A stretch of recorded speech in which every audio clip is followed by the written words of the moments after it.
Welcome friends.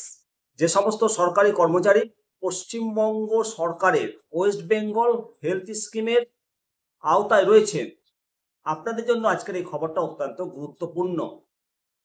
রাজ্য সরকার কলকাতার অন্যতম পরিচিত মাল্টি স্পেশালিস্ট হাসপাতাল কেয়ার অ্যান্ড কিওর হাসপাতাল ভিভো কেয়ার প্রাইভেট লিমিটেড এর একটা ইউনিটকে সাসপেন্ড করেছে রাজ্য সরকার বা সাময়িকভাবে বরখাস্ত করার সিদ্ধান্ত নিয়েছে পশ্চিমবঙ্গ রাজ্য সরকারের অর্থ দপ্তরের মেডিকেল সেল।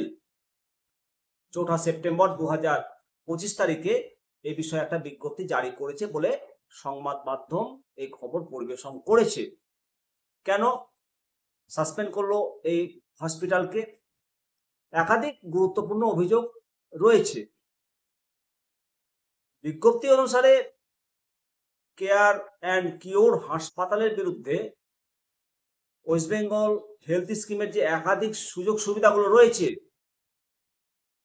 সেই সুযোগ সুবিধা দেওয়ার জন্য রাজ্য সরকারের সঙ্গে যে মেমোরেন্ডাম অফ এগ্রিমেন্ট, যেটাকে মৌ স্বাক্ষর বলা হয়, MOA মৌ স্বাক্ষর, সেই স্বাক্ষর করার পর যে চুক্তিগুলো হয়েছে সেগুলো লঙ্ঘন করছে, মানছে না। রোগী এবং তাদের পরিবারকে সেই সুযোগ সুবিধাগুলো দেওয়া হচ্ছে না। মূল অভিযোগগুলো জানা দরকার। মূল অভিযোগের মধ্যে রয়েছে জরুরি এমার্জেন্সি রোগীকে ভর্তি করছে না, অতিরিক্ত চার্জ নিচ্ছে, বৈধ রসিদ দিচ্ছে না, বিলিং পদ্ধতিতে গাফিলতি। এই সমস্ত অভিযোগ খতিয়ে দেখার পর অর্থ দপ্তরের মেডিকেল সেল প্রাথমিকভাবে প্রমাণ পেয়েছে যে হাসপাতালটা চুক্তি অনুযায়ী কাজ করছে না। এরপরে হাসপাতালটির এমপ্লয়মেন্টকে অবিলম্বে সাসপেন্ড করার সিদ্ধান্ত নিয়েছে। এই সাসপেনশনের ফলে পশ্চিমবঙ্গের স্বাস্থ্য প্রকল্পের যারা বেনিফিশিয়ারি রয়েছেন, আপনাদের নতুন করে কেয়ার অ্যান্ড কিওর হাসপাতালে ভর্তি হতে আর পারবেন না, প্রকল্পের অধীনে অন্য কোনো পরিষেবা পাবেন না।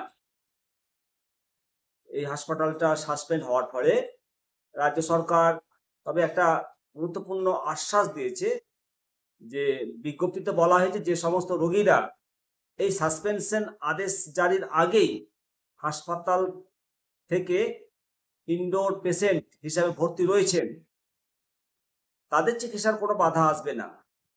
তবে চিকিৎসা শেষ না হওয়া পর্যন্ত তারা পশ্চিমবঙ্গ স্বাস্থ্য প্রকল্পের সমস্ত সুযোগ সুবিধা আগের মতোই পেয়ে যাবে।